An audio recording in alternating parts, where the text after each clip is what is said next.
Halo semua, salam sejahtera Malaysia, tuan-tuan dan puan yang amat dihormati. Berkaitan dengan pilihan raya kecil Kuala Kubu Baharu yang menjadi perbualan ramai orang, terutamanya pengundi-pengundi di DUN Kuala Kubu Baharu.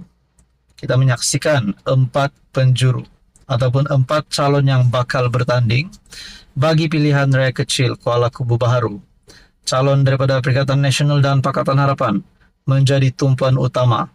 Nah, saudara-saudara, bercakap tentang calon Pakatan Harapan yang sebelum ini kita dapat lihat beramah mesra dengan pengundi di Kuala Kubu Baharu.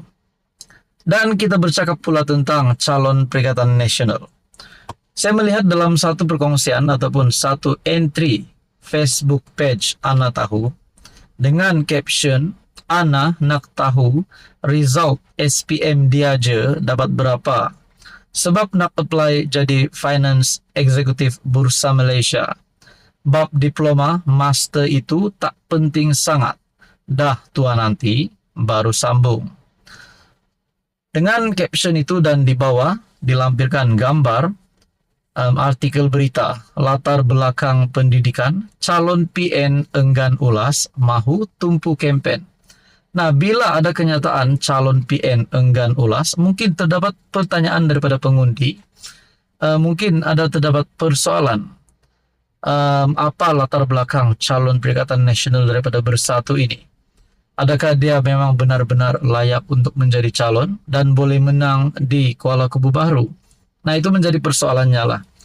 Kita bukan nak buruk-burukan, tapi kenapa enggan ulas? Dan sambil itu artikel ini berkongsi mahu tumpu kempen. Nah, saudara-saudara, adakah selepas calon ini enggan mengulas akan ada kesan yang buruk kepada Perikatan Nasional? Di dalam ruangan komen pula melalui Facebook page ini berkata, kalau enggan ulas tu paham-paham sendiri jela. Dulu dia driver lori gas kat SEBB kelulusan oil and gas. Mungkin ini menyindir. Ada juga kata mesti Melayu menderu bagi undi sebab impress. Kalau kelulusan pasti memang bagus. Ada juga kata di sini buat malu kaum. Walaupun mana kisah pasal pendidikan pun. Kena pandai cakap sikit boleh bagi orang percaya. Pandai fitnah cakap besar terus walaupun sanjung. Itu adalah beberapa komen daripada Facebook page Ana Tahu. Dan kita melihat juga di dalam komen yang lain. Juga berkata melalui Facebook page ini, bursa ni selege sangat ke, patutlah ramai budak-budak tak ada kerja pegang ijazah finance. Ada kata di sini tak ada rupa orang pandai pun, depan walaun menjerit Islam terancam, belakang walaun liwat budak tafiz. Itu mungkin isu terkini yang hangat. Nah, saudara-saudara, kita kembali kepada tajuk artikel sebentar tadi. Latar belakang pendidikan calon PN enggan ulas, mahu tumpuk kempen. Apa komen Anda berkaitan ini? Sekian saja, teruskan bersama di dalam channel ini. Halo semua, salam sejahtera Malaysia, tuan-tuan dan puan yang amat dihormati. Berkaitan dengan pilihan raya kecil Kuala Kubu Baharu, di mana kita menyaksikan 4 calon ataupun 4 penjuru. Pilihan raya kecil Kuala Kubu Baharu yang bakal diadakan pada 11 Mei ataupun 11 bulan 5 ini.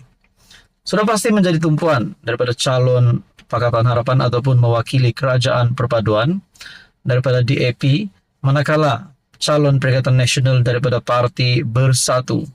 Nah, saudara-saudara, akhirnya antara pemimpin politik yang bernama besar telah membuat satu ramalan bahawa DAP akan menang di Kuala Kubu Baharu, yaitu tidak lain dan tidak bukan bekas Perdana Menteri 2 kali Tun Dr. Mahathir Mohamad yang meramalkan DAP akan menang di Kuala Kubu Baharu berikutan perpecahan undi Melayu. Nah, akhirnya Azmin Ali dalam satu kenyataan, PN tak risau, Mahathir ramal DAP menang di Kuala Kubu Baharu.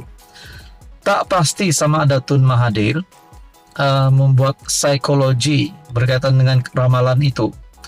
Sedangkan kita tahu bahawa Tun Dr. Mahathir hari ini bersama-sama ataupun berkawan baik dengan Bersatu, dan juga PAS, ataupun Muhyiddin Yassin dan Hadi Awang, yaitu Perikatan Nasional. Tetapi tiba-tiba Tun Dr. Mahathir meramalkan bahwa DAP akan menang di Kuala Kubu Baharu. Adakah Tun Mahathir tidak yakin bahwa PN boleh menang di Kuala Kubu Baharu? Atau ini hanya adalah satu psikologi daripada Tun Dr. Mahathir? Menurut kenyataan Syahbudin juga, Anda boleh lihat di dalam Syahbudin Hussein ataupun syahbudin.com. Nah, berkaitan dengan kenyataan Azmin, di mana PN tak risau Mahathir ramal DAP menang di Kuala Kubu Baharu. Nah, saudara-saudara, menjadi persoalan adakah Tun Dr. Mahathir yang membuat ramalan ini, dan ramalan ini tidak disukai ataupun tidak disenangi oleh Perikatan Nasional, dan akhirnya mereka memutuskan hubungan bersama Tun Dr. Mahathir. Nah, itu pun boleh menjadi persoalannya. PN tidak risau dengan ramalan bekas PM Dr. Mahathir Mohamad bahwa PH akan menang pilihan raya kecil PRK Kuala Kubu Baharu pada 11 Mei ini. Pengerusi PN Selangor Muhammad Azmin Ali sebaliknya berkata, pengundi Kuala Kubu Baharu yang menentukan kemenangan calon, bukan Mahathir. Itu pandangan Dr. Mahathir. Kami menghormati pandangan beliau sebagai tokoh politik negara. Tapi yang menentukan kemenangan adalah pengundi di Kuala Kubu Baharu. Mengulas lanjut, Azmin berkata bahwa partinya sedang turun padang memberikan penjelasan dan meyakinkan pengundi tentang dasar perjuangan parti. Sebelum ini dilaporkan, Mahathir meramalkan calon PH akan menang pada PRK ini, susulan perpecahan di kalangan pengundi Melayu. Sekian saja, teruskan bersama di dalam channel ini untuk info yang seterusnya. Halo semua, salam sejahtera Malaysia. Selamat datang ke channel Fels Lifestyle. Tuan-tuan dan puan yang amat dihormati, apa yang terjadi kepada Menteri Besar PAS ataupun Menteri Besar Perlis selepas anak lelaki beliau yang dilibatkan dengan tangkapan ataupun penahanan? Seperti yang kita tahu, saudara-saudara, selepas anak lelaki bersama 4 individu lain yang ditahan SPRM bagi membantu siasatan dalam kes tuntutan palsu. Dan menurut sumber, kes tersebut terkait kegiatan memalsukan dokumen dan tuntutan palsu melibatkan dana bernilai Rm600.000. Namun, dia sudah menyatakan kesediaan untuk memberikan kerjasama penuh kepada SPRM. Nah, persoalan yang timbul adalah apa status Syukri hari ini sebagai Menteri Besar di bawah Parti PAS? Adakah beliau masih boleh meneruskan jawatannya? Nah, itu menjadi persoalannya. Dalam satu artikel daripada Malaysia Kini berkongsi, Syukri harap Perikatan Nasional terus diyakini terajui kerajaan Perlis.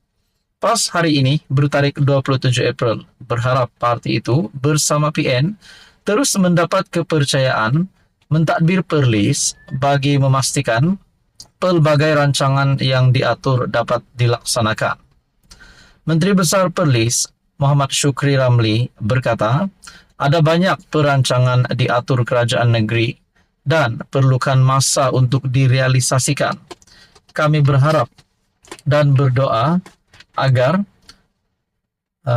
kami dapat mengekalkan kemenangan di Perlis supaya semua perancangan kami dapat direalisasikan menurut artikel ini. Dengan sokongan yang diterima, PN berharap dapat terus menjalankan tanggung jawab untuk kesejahteraan dan kemajuan Perlis, katanya dipetik Haraka Daily. Kenyataan itu dibuat tidak sampai setengah tahun selepas PN membentuk kerajaan negeri.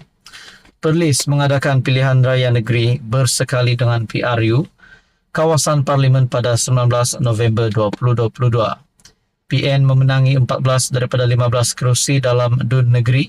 Baki 1 kerusi, Indra Kayangan dimenangi calon PKR PH Gan Ailing. Muhammad Syukri Ramli yang merupakan Adun Sanglang mengangkat sumpah sebagai Menteri Besar pada 22 November 2022. Dipetik berucap sempena sambutan Rumah Terbuka Aidilfitri PAS Pusat di Kanggar Muhammad Syukri juga menjelaskan program yang dianjurkan kerajaan negeri. Nah, saudara-saudara yang amat dihormati semua, ini satu lagi kejutan, di mana anak MB daripada pemimpin PAS terlibat dengan siasatan berkaitan dengan tuntutan palsu dana berjumlah Rm600.000. Nah, kalau ada persoalan adakah MB PAS ataupun MB Perlis Syukri diletak jawatankah, dipecatkah? Nah, semua itu menjadi persoalan. Tapi yang kita tahu, Syukri melalui artikel daripada Malaysia Kini berharap PN terus diyakini terajui kerajaan Perlis. Sekian saja, teruskan bersama di dalam channel ini.